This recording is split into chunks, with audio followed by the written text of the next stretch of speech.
Untuk saudara-saudara muslimku, masihkah engkau memuja-muja gurunda kalian ini? Masihkah engkau akan meninggi-ninggikan bahkan mengatakan Zuma adalah seorang yang cerdas? Simak video ini sampai selesai dan silahkan murtad. Shalom sahabat Kalimatullah dimanapun berada. Apa kabar sahabat Kalimatullah semua? Saya berharap sahabat semua ada dalam keadaan sehat dan selalu di dalam pertolongan Tuhan kita Yesus Kristus. Terus dukung perkembangan channel ini dengan cara like, komen, dan subscribe.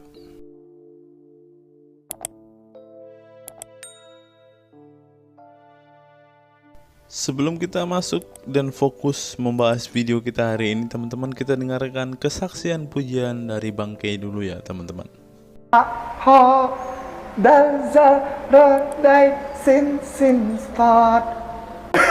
Kasih itu lemah lembut, sabar sederhana. Oh alangkah indahnya, oh alangkah eloknya, bila saudara seiman hidup dalam. Oh, langsung banyak yang nyambung. Jadi binatang jangan diskusi di sini. Kita pelan-pelan ya, satu-satu. Silakan nyalain timer. Bertanya 2 menit, menjawab 5 menit. Oke, kita judulnya Tuhan mana yang benar.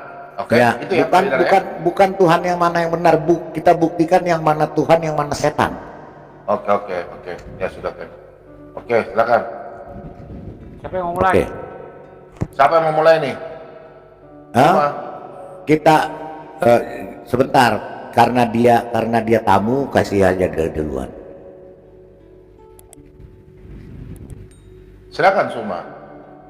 Oke, Ya. di dalam kitab saudara dikatakan bahwasanya Yesus itu dibawa untuk dicobai oleh iblis. Dibawa di mana? Coba ayatnya buka, di ayat mana? Matius 4. Kameranya dimatikan dulu. Akhirnya dia tahu. Oke. Sebenarnya Bom tidak tahu, tapi setelah saya sebut baru dia tahu. Saya tahu Matius 4 ada Lukas 4. Sudah, saya ahlinya, udah nggak usah. Kau Saya yang buat tentang info. saya ke wajah orang lain. Iya, tapi saya tantang kau, tapi kau bodoh. Nanti kau dengan saya gini. Nah, nanti kau dengan saya. Oke, saya tanya dulu. Diam. Sampah kau giliran Bapak itu menjawab. Silakan. Lu yang ngatur. Dasar sampah nih. Sampah lu. Bodoh ini, sampah ini memang. Sampah ini orang ini. Ya, itu menunjukkan dia sudah ketakutan. Ya, itu kalau orang sudah ketakutan seperti itu, Pak, ya nggak akan bisa dengan pelan-pelan. Kalau orang ketakutan itu pasti begitu. Dia berupaya supaya kita itu kacau. Kalian berlapis ya. 7, berlapis 5. Kenapa Anda katakan saya? Kau mulutmu. Di sini saya. Oh iya, kau hanya modal sampah aja. Udah mulut di sini kita bukan mulut besar kayak kau. Aku nggak takut loh. Mulutmu besar. Udah kau bertanya, silakan bertanya. Iya, silakan bertanya. Saya yang punya ruangan. Mulutmu besar. Aduh. Kamu diam, Bob. Mulut sampah ini, dasar laki-laki bodoh nih. Lu harus tahu ini room siapa. Saya teriak, ngerti, saya ngerti, makanya Bom diam. Biarkan saya dengan Bapak tadi itu dialog gitu loh. Ngomong apa? Woi, bacot. Kok teriak-teriak? Jangan teriak-teriak, Zuma. Bagaimana saya dikecilin, tuyul? Tidak ada yang kecilin. Fitnah lagi nih. Nenekmu kiper, siapa pula bilang nggak ada dikecilin? Pasang di sini aja mau dikecilin. Yang kecilin orang semua dengar, tadi orang tuli semua. Dengar kau punya mulut itu. Dasar licik kau, Bom. Udah sekarang silakan jawab pertanyaan saya. Nggak usah banyak teori kalian. Pertanyaannya Apa ini yang mencoba Yesus? Silakan. Nggak usah santun sok santun. Iya. Silakan. Ya, Jawab. pertanyaan setanan. Iya. Pertanyaannya. Kalau orang sudah ketakutan begitu, pertanyaannya siapa yang roh takut sama apa? kalian? Nggak usah terlalu lebay kau. Roh Orang tua apa? nggak usah terlalu lebay kau. Jawab aja Roh pertanyaanku. apa? Mau dijawab Roh ini. apa? Orang tua nggak usah lebay Iya. kau. Takut apa Ini- supaya sama kau? ini- Apa yang kutakutkan samamu? Apa yang kutakutkan sama kau? Nabi kau aja kau Apa nggak yang saya takut. takutkan samamu? Kutakutan. Hah? Nenekmu kiper. Dapat sini Jawab aja. lagi nih. Udah jawab. Jawab, silakan. Silakan jawab. Silakan jawab, Pak. Silakan. Saya diam. Saya ingin dengar roh mana, roh siapa yang mencobai Tuhan Anda yang dalam rupa manusia itu kerjasama dengan iblis mencobai Yesus? Siapa? Silakan. Oke, ya, saya akan jawab. Ya. Maka Yesus dibawa oleh roh ke padang gurun untuk dicobai iblis. Dan setelah berpuasa 40 hari dan 40 malam, akhirnya laparlah Yesus. Lalu datanglah si pencoba itu dan berkata kepadanya, jika engkau anak Allah, perintahkanlah supaya batu-batu ini menjadi roti. Ya, roh ini yang membawa Yesus. Kamu harus tahu roh apa yang membawa Yesus. Ya, di sini Yesus hendak dicobai sebagai manusianya, sebagai keadaan kemanusiaannya. Dia dicobai untuk menunjukkan bahwa dia adalah anak Allah. Makanya Pak Bambang turun ke bawah.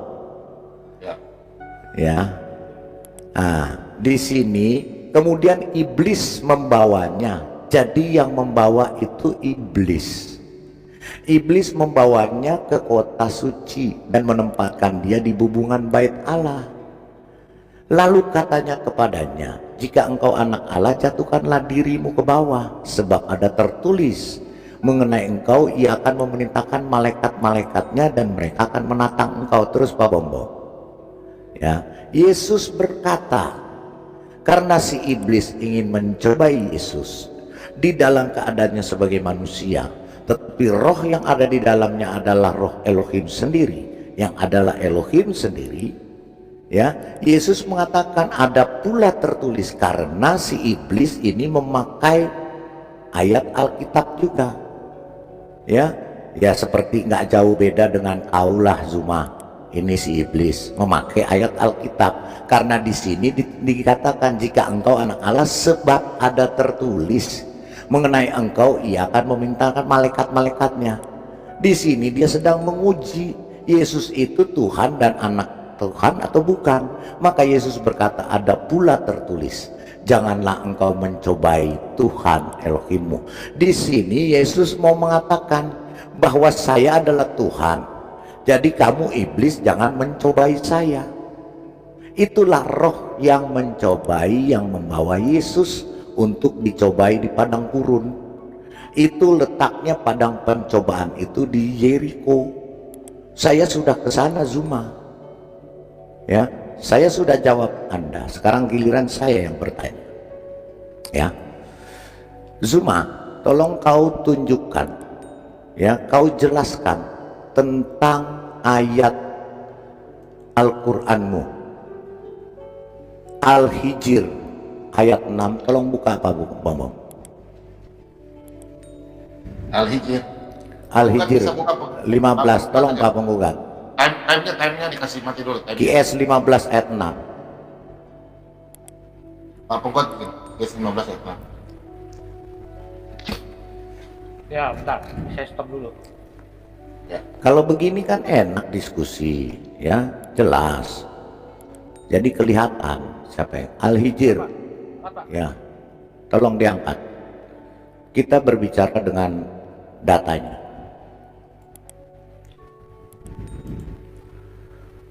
Al-Hijr QS 15 ayat 6. Kemudian QS 23 ayat 70, karena isinya sama ini. Ya. Saya mau tes dulu dia. Oke, coba kau jelaskan ya.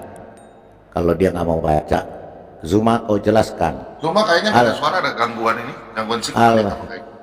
Al-Hijr ayat 6 ada suaranya. Terus Al-Mu'minun ayat 70, ya. Mana Zumanya? Zuma, orangmu mana Zuma? Ada saya. Oke. Tenang, santai, Oke, relax. Kalian santai, aja. relax. Ya santai, santai, aja. relax ya. Tanya aja sepuasnya. Coba Zuma kau jelaskan Ya. Al-Hijr ayat 6, Berapa Al-Mu'minun menit ayat ini saya dikasih 70. waktu? 5 Terserah, menit. mau 5, 10 Oke. terserah. 10 menit, 1 jam juga saya kasih. Terus kau Oke, surah baik. Al-Qalam Ingat ya, 1 ayat jam ya. ya, ayat surah Al-Qalam ayat 51. 3 surah itu kau Ya. jelaskan. Kenapa Muhammad dikatakan orang gila? Pertama. Kedua, di ayat 70 dia punya penyakit gila. Di Al-Qalam dia adalah benar-benar orang gila. 3 tahap. Oke. Ya, pertama dia dikatakan gila, kemudian dia punya penyakit gila, dan dia benar-benar orang gila. Tolong dijelaskan dengan ayat seperti saya tadi menjelaskan. Silakan. Oke, baik. Ya, terima kasih atas pertanyaan saudara. Ketika saudara mengatakan kenapa Rasulullah Muhammad SAW itu disebut gila menurut saudara, Al-Quran Anda bawa di dalam surah Al-Hijr ayat 6. A'udzubillahi minasyaitonirrajim. Bismillahirrahmanirrahim. Wa qalu ya ayyuhalladzina nuzzila alaihi dzikr innaka lamajnun. Di situ diterangkan mereka berkata, siapa mereka ini? Mereka ini adalah orang-orang kafir. Berkata bahwa hai orang yang diturunkan Al-Quran kepadanya, sesungguhnya kamu benar-benar orang gila. Tetapi kemudian tuduhan orang-orang kafir yang ada pada masa itu dijawab sendiri oleh Al-Quran. Al-Quran sendiri yang menjawabnya. Wa ma sahibukum bimajnun. Dan Tuhan Muhammad itu bukan orang gila. Surahnya sebutkan, tolong surahnya. Al-Quran. Surahnya. Surah apa ya? At-Takwir ayat 22. Buka tolong At-Takwir ayat 22.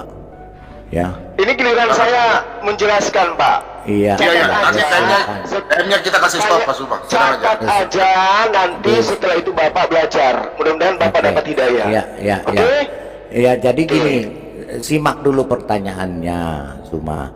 Jadi tolong kamu sebutkan ayatnya yang menganulir ayat-ayat ini, yang menjelaskan bahwa dia bukan orang gila. Lah kan Ya, tadi sudah saya jelaskan, Pak. Iya, ya Surah makanya At-Takwir, ayatnya ayat tunjukkan. 22. Dengar Kok diajarin dulu. kayak anak TK gitu maksudnya? dengar dulu, kan kamu masih sanawiyah, makanya saya ajarin. Sebentar, Suma. Saya nanti mau giliran suruh baca ayatnya nangis. Iya, enggak nangis. Gini, Juma. Ya sudah bisa baca ayatnya, bisa. Iya, saya Bisa mau nggak baca ayatnya? dengar dulu pertanyaannya. Anda kedua. Kau dengar dulu pertanyaannya. Kau jelaskan Bertanya aja ini. susah. Gimana Kau sih? je- Bapak kan kau- waktunya tadi bertanya 2 kau- menit sudah. kau Giliran jelas- saya menjawab, dipotong-potong, kuyul. kau- Giliran dia menjelaskan tentang Yesus, roh nggak dipotong, didengarkan. Giliran dia so tahu Quran. Pertanyaan Wah, saya si Bapak belum. ini. Kau sudah tahu nggak Ya, kalau pertanyaannya? Bapak masih mau bertanya, silakan bertanya. Tadi saya Nah, dikasih waktu 1 makanya jam. makanya saya tanya dulu pertanyaannya. Pertanyaannya di sini kau sebutkan Bertanya ayat-ayatnya aja susah, Bapak. yang mengatakan itu, terus kemudian kau jelaskan bahwa ayat Al-Quran ini perkataan si Allahmu atau perkataan siapa. Itu silakan. Pertanyaannya setumpuk gitu, ya nggak, udah diam. Oke, diam ya. Nah, saya jawab sekarang. Pertanyaan Anda itu perkataan orang-orang yang ada pada masa itu yang menanyakan kepada Rasulullah. Mereka berkata, hai orang yang diturunkan Al-Quran kepadanya, sesungguhnya kamu benar-benar orang gila. Ini mereka ini siapa? Ini adalah orang yang ingkar terhadap Rasulullah Muhammad SAW. Dia adalah orang-orang yang kufur, orang kafir. Surahnya, Ya, surahnya, dalilnya, Tadi Anda yang bertanya, Al-Hijr dalilnya. ayat 6. Buka sang penggugat, buka Al-Hijr ayat 6. Iya. Enggak, jawabannya Anda mana yang mengatakan dia bukan orang gila di ayat di surah berapa? Silakan. Kan tadi saya sudah katakan, Pak. Di mana? At-Takwir ayat 22. Pak sang penggugat, tolong buka di timer, di stopkan, buka At-Takwir ayat berapa? 22, tolong buka. Iya. Pak Sang Penggugat sabar, Zul. Kita buka dulu lihat supaya yang di live chat lihat benar nggak perkataan yang kau ucapkan dan kau kain-kainkan itu sama apa. Silakan Sang Penggugat. Silakan. Mati beneran, ante kamma di tahu deh. Iya, tolo-tolo gamma aganno. Kamu tahu? Ji. Apa Coba, jadi? Oh, kinjo. Aku tanah tinggi tapi kamu tahu bahasa mengkas bahasa Quran. Sang Penggugat bukain. Bisa ada yang buka nggak? Sungkei. Sudah Pak. Kapan kita saya buka. waktunya menjelaskan? Cuma mau nunjukin ayat. Mana? Yang mana? Ya, temanmu Nabi Muhammad itu bukan orang gila. Terus? Ya, bukan orang gila. Ini berbicara kepada Muhammad atau kepada temannya? Gimana sih Pak? Ini kan Anda bertanya, mana jawabannya bahwa Rasulullah Muhammad SAW itu bukan orang gila? Mas, kan yang dituduh Muhammad. Iya. Sekarang harusnya Muhammad membuktikan dia bukan orang Ya gila. itu harusnya, itu menurut Anda. Bukan Tapi Al-Quran temannya. tidak mau menuruti kemauan Anda. Nah, Alkitab Gimana juga tuh? Alkitab tidak mau menuruti otak Anda. Lah, tadi ketika Anda saya tanya, apa yang Anda jelaskan? Iya. Anda mengatakan roh bekerja sama dengan iblis mencoba Yesus kan? Nah, Baca apa? Itu jangan coba kau baca. Google kosongnya. Coba baca. Kalau Kristen lain kutanya, roh itu siapa? Mereka mengatakan itu adalah roh Elohim. Coba, Gitu. udah tadi itu ada roh setan. Gimana tadi sih? Yang udah mana yang dijawab benar ini? Zulkifli. Sekarang kau fokus saja jawabanmu. Silakan. Fokus gimana kalau Bapak mengganggu terus kayak orang Iya, pikun? silakan. Giliran saya Silakan. menjawab kok diganggu terus. Silakan. Lanjut. Silakan, bentar tanya lagi. Juma, sekarang saya bertanya kepadamu Juma. Di Yohanes 7 nomor 12, di mana penyesat itu dibantah? Silakan Juma. Yohanes 7 nomor 12, di mana Yesus itu dibantah bukan penyesat. Di sana Yesus dibilang penyesat. Silakan Juma. Turunkan dia Pak Bom, turunkan uang. Yohanes 7 nomor 12, Yesus dibilang penyesat itu. Uang Pak Bom, sampah itu. Masa nggak ada yang bantah? Ini gimana? Dicekek nih sama Roh Kudus nih. Bom otaknya udah salah. Udah salah ini. Bukannya susah. Ya, coba mana sih Zumanya? Apa orang tua? Udah Ya, ku jawab tadi. Zuma. At-Takwir ayat 22. Wa ma Ya. sahibukum bimajnun. Ambil Pak. Iya. Tuh, Tampilin ada. Pak, tampilin Pak. Ada. Woi Pak Bom, bayar. Kamu mengganggu saya soalnya orang tua. Kapan saya mau menjelaskan ini? Mm-mm. Aduh, gimana sih? Kosongnya apa tulisannya? Ini artinya dan temanmu itu Loh, adalah ini orang waktu saya gila. menjelaskan, Pak Tua. Tadi kau Iya. dengerin diskusi. Silakan Ini giliran jelaskan. saya. Sebentar Silakan. baru Anda tanggapin. Silakan. Gitu. Silakan, Panik kali lah kalian yang panik, bukan aku. Silakan. Ya. Jadi gini, ayatnya wa ma sahibukum bimajnun. Dan temanmu Muhammad itu bukan orang gila. Lalu di ayat lain diterangkan jelas bahwa Rasulullah Muhammad SAW itu bukan bapak dari salah satu dari kalian, tetapi walakin Rasulullah wa khataman nabiyyin, tetapi dia adalah Rasul utusan Allah dan penutup para nabi. Oke? Jadi dia bukan orang gila. Yang dikatakan gila, yang mengatakan gila ini adalah musuh-musuhnya. Mereka ini adalah orang-orang kafir yang mengatakan dia orang gila. Nah sekarang kita buktikan aja pernyataannya. Dia mengatakan langit tidak bertiak. Kitabmu mengatakan langit bertiak. Di dalam kitab Ayub. Sekarang yang dia siapa? Jangan Zuma. Zuma sekali lagi kamu turunin dulu Pak Bonbon. Nggak bisa, turunin dulu. Zuma pakai otak lah. Kalau kamu ditanya Al-Qur'anmu, kamu jawab pakai Al-Qur'anmu. Jangan lari-lari ke kitab, ke Alkitab. Saya ditanya Alkitab, saya tidak pernah lari ke Quranmu karena Quranmu nothing bagi saya. Jadi kau jawab aja pakai Al-Quranmu. Kau banggalah dengan Al-Quranmu itu. Jangan kau ngemis-ngemis ke Alkitab. Ya, cuma itu pakai otak, silakan. Justru karena saya bangga orang tua, makanya saya perlihatkan bukti kebenaran Al-Quran. Al-Quranku mengatakan langit tidak bertiang, kita pun mengatakan bertiang. Yang mana yang gila? Oke, saya lanjut. Diam. Yang gila nabimu, itu kan udah dijelas nabimu yang gila.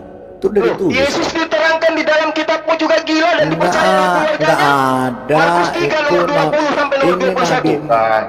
Keluarganya percaya bahwa Yesus itu gila. Gimana tuh? Ini temanmu ada tulisan tangan. Kenapa jadi Nabi Muhammad? Ini temanmu kok gimana? Iya, makanya saya tanya temannya. Ini temanmu, bukan Muhammad. Dan di ayat aslinya juga tidak ada kata kamu Muhammad. mau menjelaskan Al-Quran rupanya. Saya diam nih. Kalau kamu menjelaskan. Saya akan jelaskan kepadamu karena Anda tolol dengan kitabmu sendiri. Baik. Ya. Silakan. Sekarang Silakan di mana kau coba di ayat ini kau tunjukkan kata Muhammad di bahasa aslinya. Oh, jadi gitu. Iya. Jadi kamu nggak ngerti kalau yang dimaksud di situ adalah Muhammad. Iya, nggak ngerti karena nggak ada kata Muhammad. Oh, begitu. Iya. Coba tunjukkan kata Muhammadnya. Coba mana? Tunjukkan kata Muhammadnya. Oke. Sekarang yang Anda katakan di ayat di mana kata Muhammadnya? Di mana kata Muhammadnya? Hai anak kecil, hei anak orang gila. Di mana disebut Muhammad di situ? Orang gila, mana kata Muhammad? Oke, Al-Hijr. Di Al-Hijr ayat 6 ada kita buka. Muhammad di situ. Kita buka, nggak pakai kata Muhammad. Oke, kita buka. Tolong Pak Mukulat buka. Di Al-Hijr kita tidak usah pakai kata Muhammad. Ya. Oke, mantap ini ya. Mereka berkata, wahai orang-orang yang kepadanya diturunkan Quran, sesungguhnya engkau benar-benar orang gila. Nggak pakai kata Muhammad. Kau orang gila. Coba kau bantah bahwa kau bukan orang gila. Ya siapa di situ yang disebut orang gila, Pak? Yang diturunkan Quran. Kau diturunkan Quran nggak? Oh, oke. Nah sekarang yang dituduh gila siapa? Yang dituduh gila orang yang diturunkan Quran. Iya, siapa benar-benar namanya? orang gila. Iya, siapa nggak ditulis namanya? Yang diturunkan Quran benar-benar orang gila. Nah, ini yang saya katakan kepada saudara. Nah, ini yang saya katakan kepada saudara. Wa ma sahibukum bimajnun. Dan temanmu itu bukanlah orang gila.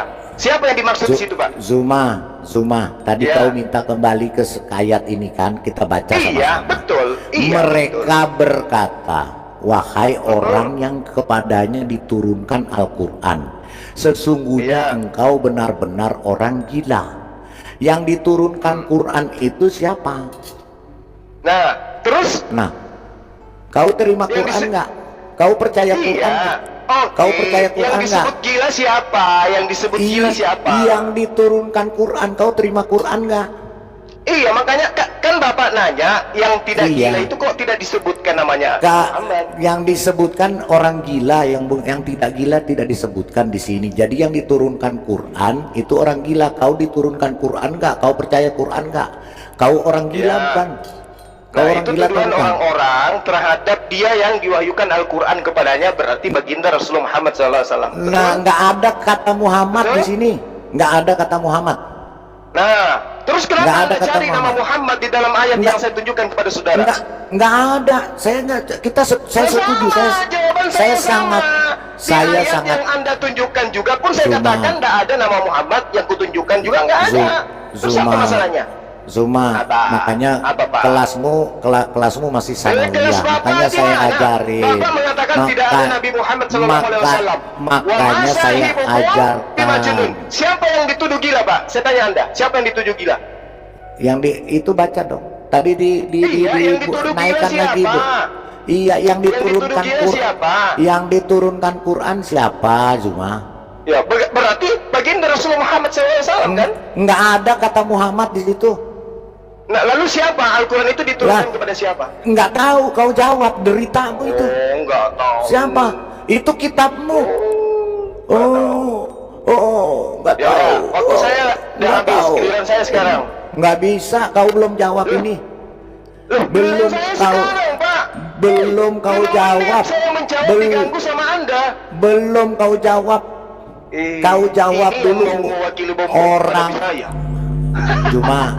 Juma, makanya kelasmu itu kelas sanawiyah, makanya saya ajari. Ya, di sini dikatakan wahai orang yang kepadanya diturunkan Al-Qur'an, sesungguhnya engkau orang gila. Jadi yang Surganya ada diturunkan kasut. Quran siapa? Yang Terus? diturunkan Quran siapa? Nggak disebutkan Muhammad di sini di bahasa aslinya. Jadi siapa yang Berarti siapa benar-benar yang gila? dituduh gila di situ? Nah, Anda. yang kau terima Al-Quran nggak? Saya nggak pernah terima Quran, saya buang. Anda terima Quran nggak? Iya, saya terima Quran. Pasti. Nah, berarti Itu kan kau tidak benar-benar, bos. berarti kau benar-benar gila. Sekarang kau buktikan bahwa kau bukan orang gila. Sakit. Kan sudah kujawab tadi. Kan sudah Mana buktinya? Mana dalilnya? jawab samamu. Mana jawabanmu, Zuma? Mana jawabanmu, Zuma? Mana? Wa ma sahibukum Mana? Mana yang Zuma? Mana yang membuktikan apa? Zuma, mana ayat? Sebentar, kau belum jawab. Kau anak sanawiyah, otak kau mesti saya ajarin. Zuma, di sini dikatakan bahwa kau diturunkan Quran. Orang tua, Terus, waktumu udah habis. Giliran saya turunkan dulu Pak Bombong, turunkan dulu. Jadi jangan kau usah tarik urat Ih, lah curangnya kayak orang kali. gila. Turunkan dulu. Kalau kau nggak mau mendengarkan, saya turunkan. Di sini Zuma berkata bahwa orang yang kepadanya diturunkan Al-Quran sesungguhnya engkau benar-benar orang gila. Kau mengakui kau menerima Quran. Dengar dulu, kau mengakui bahwa kau menerima Quran. Berarti kau benar-benar orang gila. Sekarang kau buktikan bahwa kau bukan orang gila. Di mana ayatnya bahwa kau bukan orang gila? Silakan, itu yang saya tanya. Ayatnya. Mana? Ini Yang mana? yang tadi saya terangkan kepadamu itu. Coba, naik. Tadi surah apa? Surah apa tadi? Masahibukum bimajnun. Pak Sang Penggugat tadi naik. Yang tadi temannya. Itu temanmu yang orang gila atau kau yang orang gila? Coba kita lihat. Masahibukum bimajnun. Yang tadi ayatnya. Nah, tadi udah. apa? Sekarang giliran Surah. saya bertanya sama Anda. Belum. Di sini Ini Zuma. 5 menit tadi. Zuma. Penipu. Eh. Orang tua kafirun laknatullah. Waktu saya Setan. 5 menit udah habis. Zuma.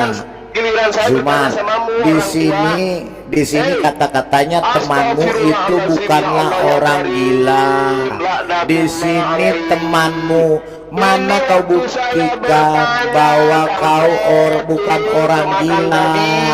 Kampret. Diskusi. Waktu 5 menit itu udah habis tuyul pemakan babi. Giliran saya bertanya samamu. Turunin dulu Pak Bomo. Mulutmu itu Turunin jangan dulu. gitu ya, bangsat ya. Kurang ajar lu ya, cuma Biarin dulu ya. Enggak, ngomong biarin. orang naik. Ngaku dulu, kamu baru dikasih naik. Ngaku saya goblok bahasa Arab. Ngaku dulu. Iya. Ah, baik, saya goblok bahasa Arab. Kalian semuanya orang suntik, orang suntik. Kalian semuanya orang gila rupanya. Ini Anda ambil saya dialog 2 menit bertanya, 5 menit menjelaskan. Saya lebih nafsu kepada pohon pisang daripada Anda. Ya, andai saja kambing itu bisa pakai lipstik, saya lebih tertarik sama kambing daripada Anda. Kalian penyembah bangkai. Juma. Mentang-mentang itu manusia. Orang gila. Kau bilang 2 menit, terus menjawab 5 menit. Oke. Tadi sesuatu. Jadi begini, yang di room, yang di live chat, ya udah diturunin dulu Pak Bombong, diturunin dulu Pak Bombong, turunkan dulu Pak Bombong, turunkan dulu. Terus kan bukan Ibrani, Roma kan? Sebentar, jangan dipotong-potong dulu, jangan dipotong-potong dulu teman-teman, supaya jangan ini. Saya cuma mau kasih tahu yang di live chat.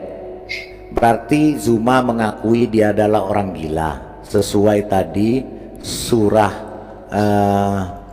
tadi yang dikatakan di Al-Hijr 15 ayat 6 bahwa yang diturunkan Quran itu adalah si Zuma dan umat Islam. Berarti mereka orang gila karena di sini tidak pernah dikatakan Muhammad. Jadi dia orang, jadi dia sudah mengakui Ada ayatnya itu kamu framing. Ada ayatnya itu kamu framing. Nggak ada ayatnya yang menyembah manusia. Nggak ada. Nggak ada. Ya, gue yang jawab. Nanti lagi itu Basku, nanti lagi giliran saya sekarang. Jadi kau akuin. Jadi kau orang gila ya Zuma. Kau akui ya, kau orang gila ya. Markus 3 nomor 20.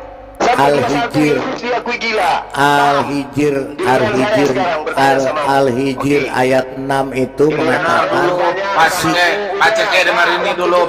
Ini jawabannya Suma, ini jawabannya Saya Suma. lebih nafsu kepada pohon pisang. Ini jawabannya Suma. Andai saja kambing itu bisa pakai lipstick, saya lebih tertarik sama kambing daripada Anda. Nah, kalau begitu Pak Bombom share screen dulu deh sama punya saya juga nih Pak Bombom biar dia dengar bahwa orang gila dia. Andai saja kambing itu bisa pakai Silakan lipstick, Pak Bombom. saya lebih tertarik sama kambing daripada Anda. Waduh, jangan-jangan tempat kita ini berarti Pak nafsunya batang pisang sama kambing. Gila. Bener gila berarti dianya. Itu saya ngatakan itu karena siapa Supiatul ngaku teman saya, terus saya ditanya apa. Enggak lah, itu memang kamu sukanya goyangnya kambing sama batang pisang sih. Daripada sama Supiatul, mending saya sama kambing. Itu Ya, buat kalian sebenarnya. Di itu lain ceritanya. Giliran saya bertanya. Ya, tanya. Loh, apa? Oke, mana Bapak tadi tuh? Temernya, munculkan temernya. Tanya aja. Mana temernya? Temernya kasih. Ya, tanya aja. Ya, jadi yang di jadi yang di live chat ya, yang di live chat bahwa sebentar Pak King David. Jadi Pak yang di live chat, yang di live chat dengarkan ya bahwa si Zuma sudah si Kipli ini sudah mengakui bahwa dia adalah orang gila. Jadi pahamlah kalau berbicara dengan si Kipli ini dia adalah orang gila karena dia mengakui dia adalah orang gila. Jadi si Kipli ini benar-benar orang gila karena nabinya pun dia katakan gila. Jadi dia orang gila dan nabinya pun orang gila. Dia ngomong loh, bukan saya ya. Jadi yang di live chat, coba yang di live chat pahami ya. Tadi Al-Hijr mengatakan tidak ada kata Muhammad orang gila, tapi dia ngotot itu adalah Muhammad adalah orang gila. Jadi dia sedang menghujat nabinya sendiri ya, dia sedang menghujat nabinya sendiri. Karena apa? Saya mengatakan itu di situ tidak ada tulisan Muhammad. Di dalam kitab itu, di dalam surah itu tidak tertulis nama Muhammad. Jadi yang gila itu adalah si Zulkifli diakui. Nah, tetapi dia ngotot itu adalah Muhammad. Oke teman-teman, Silakan yang lain. tadi di awal dia menuduh Rasulullah gila. Ya, sekarang turunkan dia, Pak lagi Bobo. kalau udah ketakutan. Udah ketakutan. Dalam ini kau ngobrol Sebentar Pak David sabar, biar saya bicara dulu, biar supaya enak. Sang penggugat baca WA, sebentar ya. Sang penggugat baca WA, ini karena saya sekarang punya jam, tidak bisa bikin lama-lama. Penggugat tolong bikin thumbnail baru.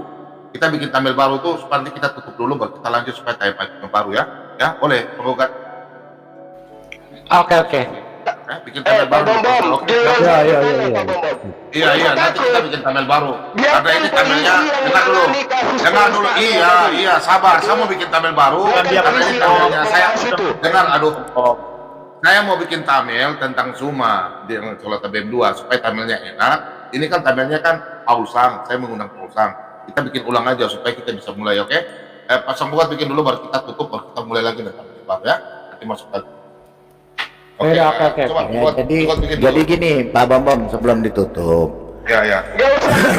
Jelas tadi, Bom tadi turunin, Pak Bambam dinaikin lagi. Heran Pak Bambam juga aneh. Tertindis.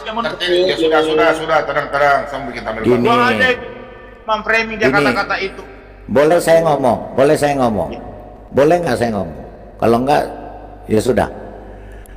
Jelas tadi pertanyaan saya Al-Hijr 6. Di situ di dalam kurung Nabi Muhammad. Makanya saya katakan di situ tidak ada kata Muhammad. Tapi dia bilang yang diturunkan Quran itu adalah Muhammad. Saya justru bukan Muhammad. Yang menerima Quran itu yang dibilang orang gila. Dan si Zuma ini, si Kipli ini ya, anak sanawiyah. Ya, dia masih sanawiyah kelasnya. Ya, dia mengatakan dia yang gila. Nah, dia sudah. Mari kita simak apa yang diungkapkan oleh Profesor dan cendekiawan Muslim yang satu ini. Kita kutip dalil liputan 6, teman-teman. Quraisy mengatakan, tolong jangan pilih ustadz yang suka memaki. Kai Haji Quraisy ibaratkan begini. Nah, teman-teman, ternyata ada juga ustadz-ustadz yang suka memaki-maki, teman-teman. Bisa jadi ini adalah salah satu oknum yang dikatakan oleh Habib Kribo tadi, teman-teman, di mana mereka seakan-akan orang yang paling beriman, paling beragama, dengan kepalanya ada titik hitam dan juga jenggotnya sampai panjang ke lantai, kata Habib Kribo tadi kan, teman-teman. Di era modern ini, ketika ceramah agama mudah diakses melalui berbagai media, umat Islam dihadapkan pada pilihan beragama, ustadz atau penceramah yang dapat mereka ikuti. Namun tidak semua pendakwah menggunakan cara yang sejuk dan penuh hikmah dalam menyampaikan pesan agama. Menanggapi fenomena ini, wah ini ternyata sebuah fenomena nih, teman-teman. Berarti sudah sering terjadi nih, teman-teman. Profesor Kiai Haji Quraisy Shihab, seorang cendekiawan Muslim, terkemuka menekankan pentingnya memilih ustadz yang tidak memaki-maki dalam dakwahnya. Quraisy Shihab mengingatkan bahwa dakwah adalah ajakan kepada kebaikan yang harus disampaikan dengan cara yang baik pula. Ia menekankan pentingnya mencontoh akhlak Nabi Muhammad SAW yang selalu lemah lembut dalam menyampaikan ajaran Islam. Mengutip sabda Nabi Muhammad, barang siapa yang beriman kepada Allah dan hari akhir, hendaklah ia berkata baik atau diam. Ayahanda presenter Nasyo Shihab menegaskan bahwa ini adalah pedoman penting bagi para pendakwah.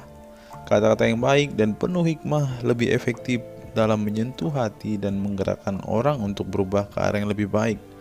Dalam dakwah, seringkali ditemukan penceramah yang menggunakan kata-kata yang keras dengan alasan untuk menegur atau mengingatkan umat. Namun, Profesor Quraisy Shihab mengingatkan bahwa cara ini justru bisa menimbulkan antipati dan menjauhkan orang dari ajaran agama Islam yang seharusnya penuh kasih sayang dan rahmat. Menukil Islam.co, Quraisy Shihab menjelaskan, Hal yang menarik ketika ditanya seseorang terkait kriteria ustadz yang tepat untuk dijadikan panutan atau sebagai penceramah. Mantan rektor lain, sekarang UIN, Syarif Hidayatullah Jakarta, ini menjelaskan dengan penuh kasih ibarat seorang bapak menasihati anaknya. Pilihlah ustadz yang menganut paham moderat. Anda tidak akan mendengar makian, tutur mantan Menteri Agama ke-16 masa Presiden Soeharto ini. Quraisyah menjelaskan bahwa ustadz yang wasatiyah akan terbuka untuk dikritik dan tidak fanatik dengan satu pandangan dan menilai pandangan yang orang lain salah. Quraisyah menjelaskan bahwa ustadz wasatiyah akan terbuka untuk dikritik dan tidak fanatik dengan satu pandangan dan menilai pandangan orang lain salah.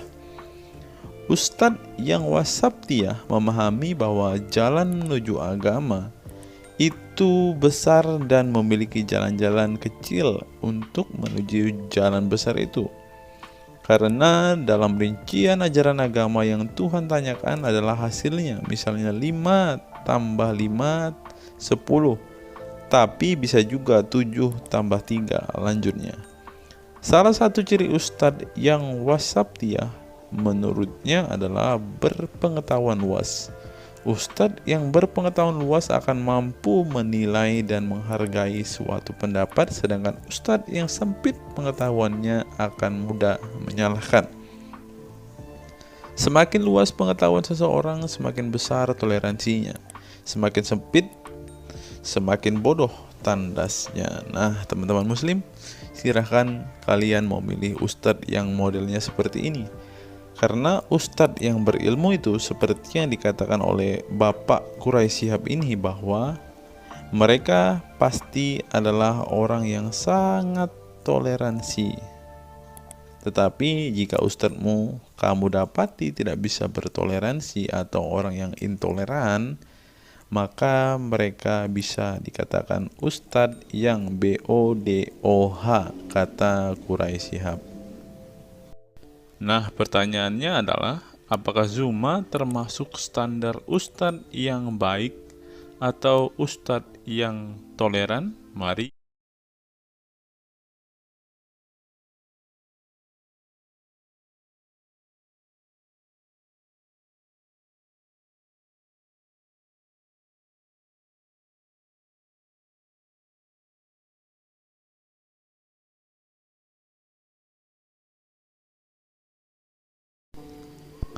Google, mengapa Rasulullah disebut sebagai nabi penutup? Apa alasannya?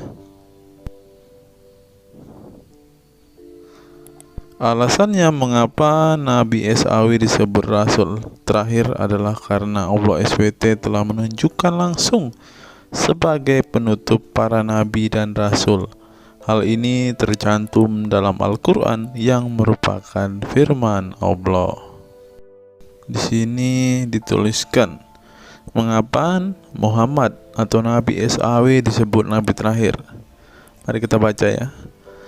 Katamul Anbiya merupakan salah satu julukan Nabi Muhammad yang berarti penutup para nabi, sesuai dengan firman Allah SAW dalam surat Al-Ashab ayat 40 yang berbunyi, artinya Muhammad itu sekali-sekali bukanlah bapak dari seorang laki-laki di antara kamu, tetapi dia adalah Rasul Allah dan penutup nabi-nabi, dan adalah Allah Maha mengetahui segala sesuatu.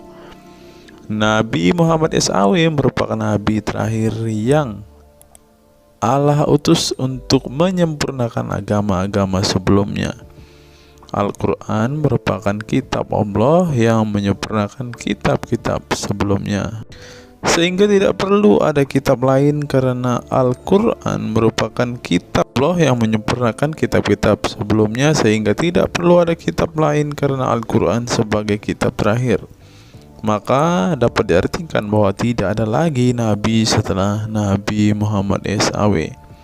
Nabi Muhammad SAW sebagai nabi terakhir juga didukung dengan dalil lainnya, yaitu surat Al-Sab 61 ayat 6. Dan ingatlah ketika Isa bin Maryam berkata, "Hai Bani Israel, sesungguhnya aku adalah utusan Allah kepadamu, membenarkan kitab sebelumku, yaitu Taurat, yang memberikan kabar gembira dengan datangnya seorang rasul yang akan datang sesudahku, yang namanya Ahmad, dalam tanda kurung Muhammad." Menurut Syekh Al-Zairi dalam kitab Al-Jawahir dan Al-Qalamiyah, alasan kenapa Nabi Muhammad SAW dijadikan nabi terakhir adalah hikmah terputusnya para nabi itu untuk menyeru umat manusia agar beribadah kepada Allah, menunjukkan mereka ke jalan yang lurus dalam urusan kehidupan duniawi dan ukrawi, memberitahu kepada mereka tentang hal-hal yang tidak dapat dicapai oleh penglihatan mereka, dan memberitahu keadaan yang pemikiran mereka belum sampai, dan menetapkan dalil yang meyakinkan serta menghilangkan syubhat keserupaan yang tidak benar. Adapun hubungan dakwah Nabi Muhammad SAW dengan nabi-nabi terdahulu ialah terbangun atas dasar sebagai penguat dan penyempurna dakwah nabi-nabi sebelumnya. Oleh karena itu, semua para nabi selalu dibangun atas dasar dua pondasi utama, yaitu akidah, syariat, dan akhlak. Dari segi kaidah, dari segi akidah, semua ajaran yang dibawa oleh para nabi, mulai dari Nabi Adam alaihissalam sampai Muhammad SAW, adalah sama. Tidak ada beda antara nabi satu dengan nabi yang lainnya. Semuanya mengajarkan keimanan terhadap keesaan Allah SWT, yaitu dengan membersihkan dari segala sifat yang tidak layak baginya, dan mengimani adanya hari kiamat serta adanya surga dan neraka. Maka dari itu, semua para nabi menyerukan kepada kaumnya masing-masing antara dasar iman kepada Allah, dan semua para nabi setelahnya saling membenarkan ajaran yang telah dibawa oleh para nabi sebelumnya. Adapun dari segi syariat yang mengatur tatanan kehidupan masyarakat dan individu terhadap perbedaan dalam metode dan kuantitasnya antara satu nabi dengan yang lain. Hal itu disebabkan karena syariat tersebut dalam ranah pelaksanaan, bukan sebuah pengabaran seperti akidah. Perkembangan zaman dan perbedaan bangsa yang satu dengan bangsa yang lainnya turut mempengaruhi syariat mereka satu sama lain. Diutusnya satu nabi itu adalah khusus untuk umatnya pada waktu itu, bukan umum untuk semua manusia. Sebuah hukum syariat terbatas dalam ruang lingkup yang sempit sesuai dengan umatnya pada waktu itu secara khusus. Nah, dari bagian pertama ini kita mengetahui, teman-teman, mengapa Rasulullah ini dikatakan sebagai nabi penutup, karena Rasulullah juga mengajarkan kepada keesaan Allah, teman-teman. Nah, seperti yang terus di sini, semuanya mengajarkan keimanan terhadap keesaan Allah SWT, yaitu dengan membersihkan dari sifat segala yang tidak layak baginya, dan mengimani adanya hari kiamat dan adanya surga dan neraka. Salah satu alasan mengapa Rasulullah disebut sebagai nabi penutup adalah ini, teman-teman. Mari kita lihat fakta berikutnya. Menurut kumparan, teman-teman, alasan mengapa Rasulullah SAW disebut nabi terakhir, teman-teman, mari kita simak ya. Saya berharap teman-teman tidak bosan mendengar setiap fakta-fakta yang kita bukakan ini, karena dengan melihat fakta-fakta ini setidaknya kita belajar, teman-teman, dan dapat memaklumi mengapa sih saudara-saudara muslim kita itu sangat-sangat menjunjung tinggi Rasulullah, teman-teman. Mari kita simak. Nabi Muhammad SAW adalah nabi yang ke-25 dalam Al-Quran. Sebagai umat Islam, kita diwajibkan mempercayai bahwa tidak ada rasul lain setelah kematian Nabi Muhammad SAW. Sebenarnya mengapa Nabi SAW disebut Rasul terakhir? Bukan tanpa alasan Allah SWT memilih Nabi Muhammad SAW sebagai Rasul terakhir, sehingga kita dilarang untuk mempercayai bahwa adanya Rasul setelah Nabi Muhammad SAW meninggal dunia, bahkan sampai memiliki cara pandang berbeda dengan beliau. Nah, jadi teman-teman kita, saudara-saudara kita tidak percaya ada Nabi setelah Nabi Muhammad, teman-teman. Terlebih ada yang Nabi yang membawa ajaran-ajaran yang berbeda dari apa yang diajarkan oleh Rasulullah. Berikutnya, alasan dibalik Nabi Muhammad SAW disebut Rasul terakhir. Nabi Muhammad SAW ditunjuk menjadi Rasul terakhir Allah SWT dan mendapatkan Al-Quran yang merupakan kitab sempurna dari kitab-kitab sebelumnya. Nah, mereka percaya juga kitab mereka adalah kitab yang paling sempurna. Karena kitab-kitab sebelumnya tidak sempurna, maka disempurnakan oleh Al-Quran, teman-teman. Artinya, wahyu yang sudah diterima Nabi Muhammad SAW sudah terputus sejak beliau meninggal dunia. Ibnu Katsir menjelaskan, ini merupakan nikmat Allah Subhanahu wa Ta'ala yang terbesar atas umat ini. Allah Subhanahu wa Ta'ala telah menyempurnakan untuk mereka agama mereka, sehingga mereka tidak lagi membutuhkan agama selain agama mereka. Mereka tidak pula membutuhkan nabi selain nabi mereka. Oleh karena itu, Allah Subhanahu wa Ta'ala menjadikannya sebagai penutup para nabi. Allah Subhanahu wa Ta'ala mengutus beliau kepada manusia dan kepada jin. Nah, jadi teman-teman, Rasulullah juga bukan hanya dikirim kepada umat muslim, kepada manusia-manusia yang percaya dan memutuskan untuk memeluk agama Islam saat ini, ternyata juga kepada para jin, teman-teman. Allah Subhanahu wa Ta'ala berfirman, artinya Muhammad itu sekali-kali bukanlah bapak dari seorang laki-laki di antara kamu, tetapi dia adalah Rasulullah dan penutup nabi-nabi, dan adalah Allah Maha mengetahui segala sesuatu. Dikutip dari buku situs-situs dalam Al-Quran oleh Syarifuddin El-Fikri, para ahli bahasa memberikan makna terhadap kata ma dalam surat Al-Ahzab ayat 40 dengan al-istitsaku wal ma'u, yang artinya memastikan dan menolak sesuatu, sehingga Al-Quran menyebutkan bahwa Nabi Muhammad SAW sebagai khatam an-nabiyyin. Artinya pasti tidak ragu beliau seorang nabi terakhir dan menolak orang mengaku di kemudian hari. Adapun alasan dibalik Nabi Muhammad SAW sebagai Rasul terakhir dijelaskan oleh Syekh Al-Zairi dalam Al-Jawahir Al-Kalamiyah. Sebenarnya Nabi kita Muhammad dikatakan sebagai penutup para nabi itu hanya karena sesungguhnya hikmat terputusnya para nabi itu menyeru umat manusia agar beribadah kepada Allah, menunjukkan mereka ke jalan yang lurus dalam urusan kehidupan duniawi dan ukhrawi, memberitahu kepada mereka tentang hal-hal yang tidak dapat dicapai oleh penglihatan mereka, dan memberitahu keadaan yang pemikiran mereka belum sampai, dan menetapkan dalil yang meyakinkan serta menghilangkan syubhat-syubhat keserupaan-keserupaan yang tidak benar.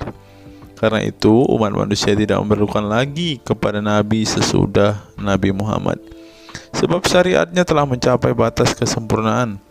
Dan dari alasan inilah tampak jelas tentang rahasia terusnya beliau untuk seluruh umat manusia, dan keberadaan beliau sebagai manusia yang paling utama dalam segi fisik serta halaknya. Demikianlah penjelasan singkat mengenai Nabi Muhammad SAW sebagai Rasul terakhir.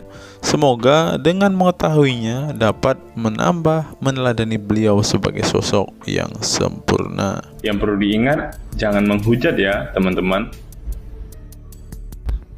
Mengutip sindonews.com, inilah ke-10 keistimewaan Rasulullah.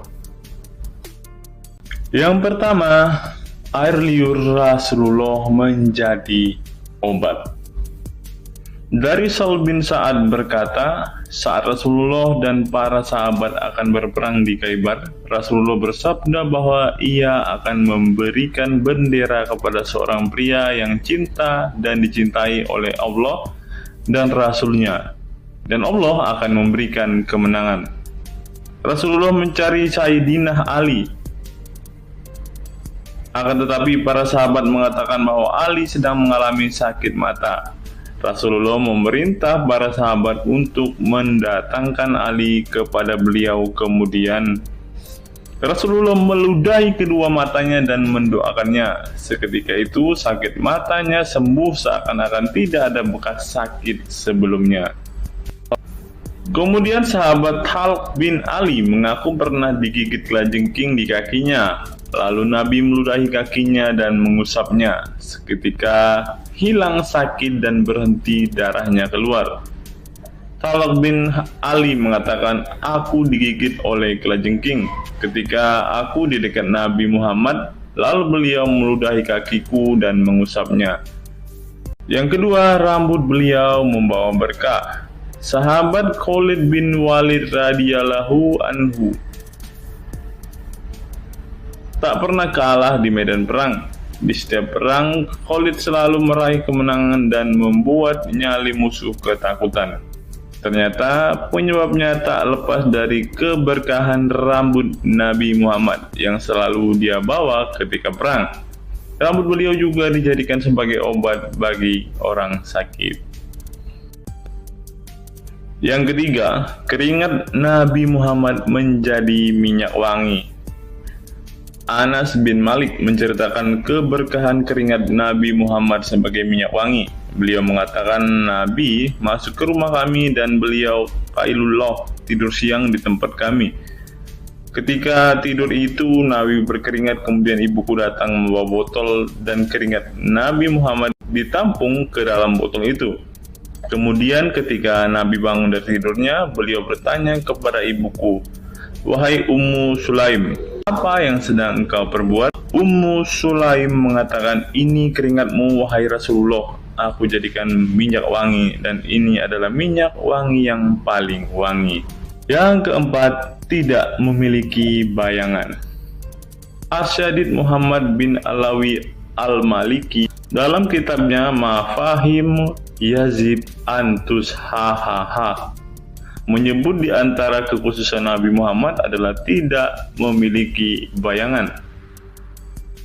Karena memang beliau adalah cahaya dan cahaya tidak pernah memiliki bayangan. Nabi tidak memiliki bayangan meskipun ada sinar matahari. Ini didukung oleh doa Nabi yang meminta kepada Allah untuk dijadikan sebagai cahaya. Hal ini disebutkan oleh Imam Muslim dalam hadis yang menjelaskan tentang bacaan Nabi dalam doa sujudnya. Ya Allah, jadikanlah di dalam hatiku cahaya, di pendengaranku cahaya, dalam penglihatanku cahaya, di sebelah kananku cahaya, di sebelah kiriku juga cahaya, di depanku cahaya, dan di belakangku cahaya, serta di atasku cahaya, juga di bawahku cahaya, dan jadikanlah untukku cahaya. Dalam riwayat lain juga disebutkan, jadikanlah aku cahaya. Yang kelima, tidak pernah menguap. Dalam kitab Al-Qashais Al-Kubra, Imam Asyuyuti menyebutkan riwayat Nabi Muhammad yang sepanjang hayat tidak pernah menguap. Ditakris oleh Imam Al-Bukhari dalam kitabnya Al-Tariq dan juga Ibnu Abi Saibah dalam Musannafnya, dan dari Isa Ibnu Sa'ad dari Yazid bin Al-Asham, beliau berkata bahwa Nabi Muhammad tidak pernah menguap sama sekali. Yang keenam, hati beliau tidak pernah tidur. Keistimewaan lainnya adalah kedua mata beliau tertidur, namun tidak demikian dengan hati beliau. Suatu waktu Nabi Muhammad pernah ditanya oleh istrinya Sayyidah Aisyah tentang tidurnya selepas sholat witir. Wahai Rasulullah, apakah engkau tidur setelah sholat witir? Beliau menjawab, betul Aisyah, sesungguhnya mataku tertidur dan tetapi hatiku tidak pernah tidur. Ini sejalan dengan apa yang disebutkan beliau bahwa para nabi tidaklah tidur kecuali hanya mata mereka saja yang terpejam. Hati mereka tidak pernah tidur dari berzikir kepada Allah Ta'ala. Dan begitu juga para nabi tidur hanya matanya saja, sedangkan hatinya tidak pernah tidur.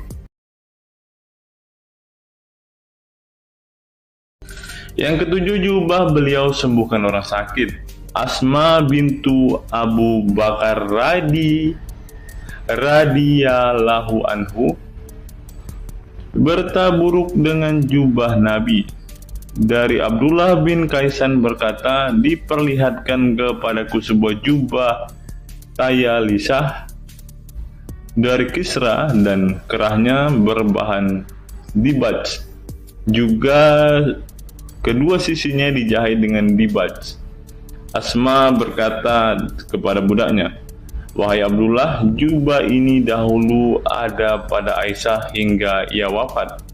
Setelah Aisyah wafat, aku pun mengambilnya.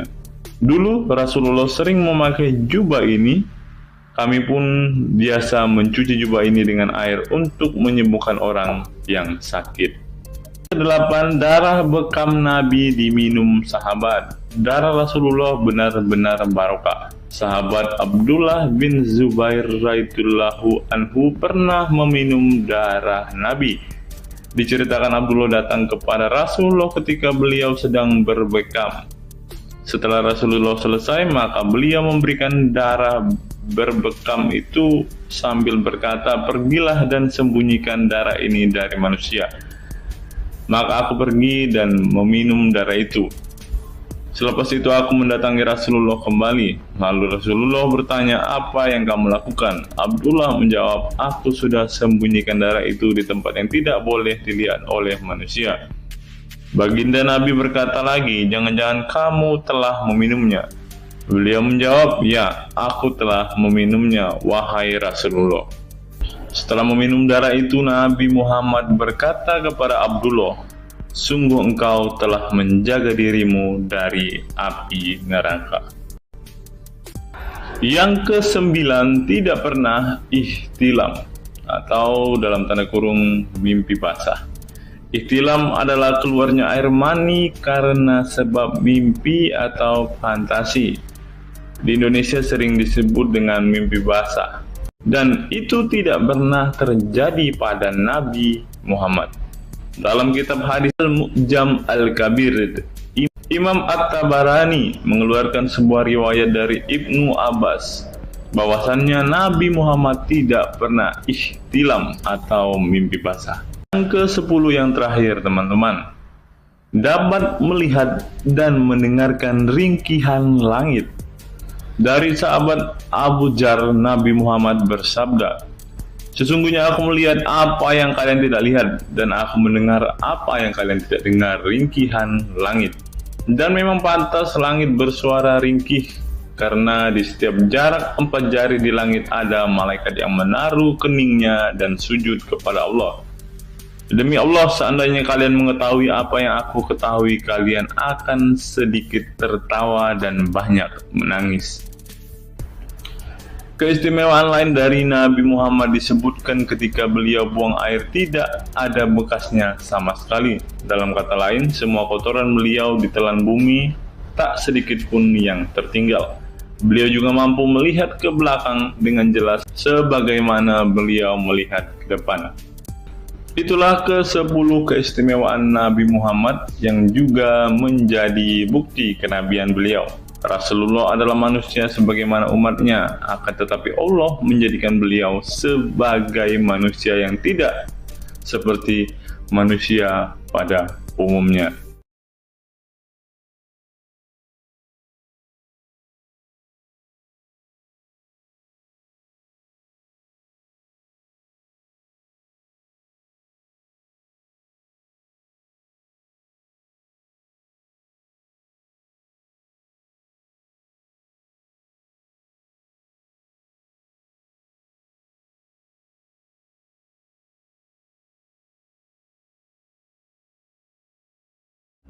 Hari ini kita akan menyimak sebuah kisah yang saya kutip dari sebuah artikel yang akan menggemparkan kita semua.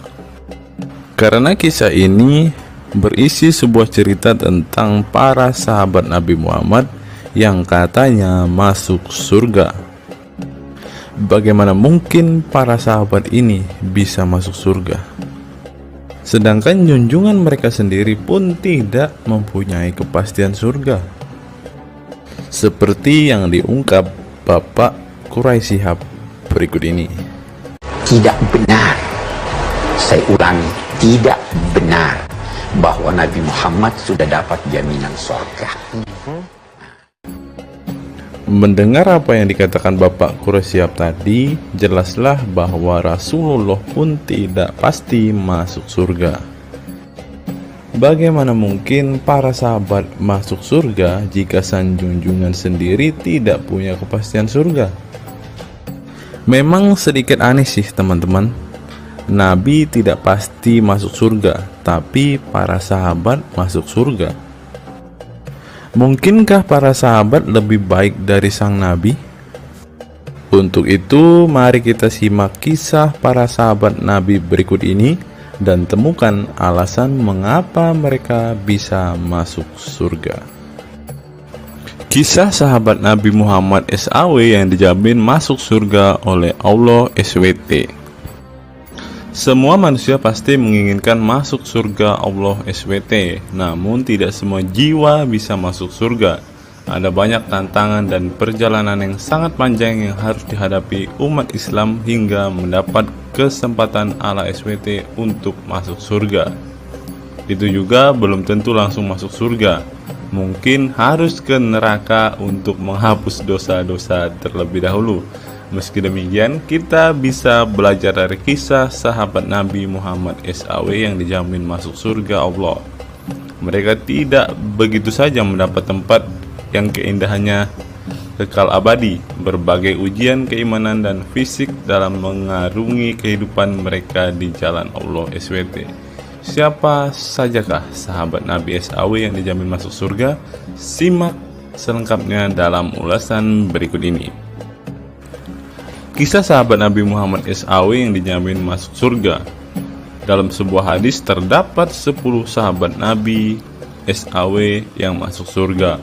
Hadis tersebut berasal dari Abdurrahman bin Auf radhiyallahu anhu. Ia berkata, Rasulullah Shallallahu alaihi wasallam bersabda. Adapun kisah 10 sahabat Nabi yang dijamin masuk surga yang dikutip dari buku biografi 10 sahabat Nabi yang dijamin masuk surga karya Sujai Fadil 2020.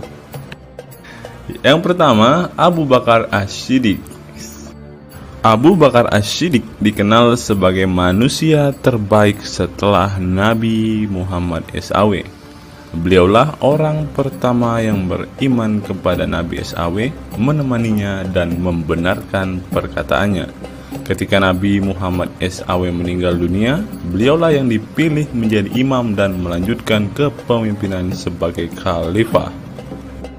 Yang kedua, Umar bin Khattab. Sahabat Nabi Muhammad SAW selanjutnya yang dijamin masuk surga adalah Umar bin Khattab. Dedikasi beliau kepada agama Islam sangatlah besar. Walaupun sebelum ia memutuskan untuk beriman kepada Nabi Muhammad SAW, ia ingin membunuhnya.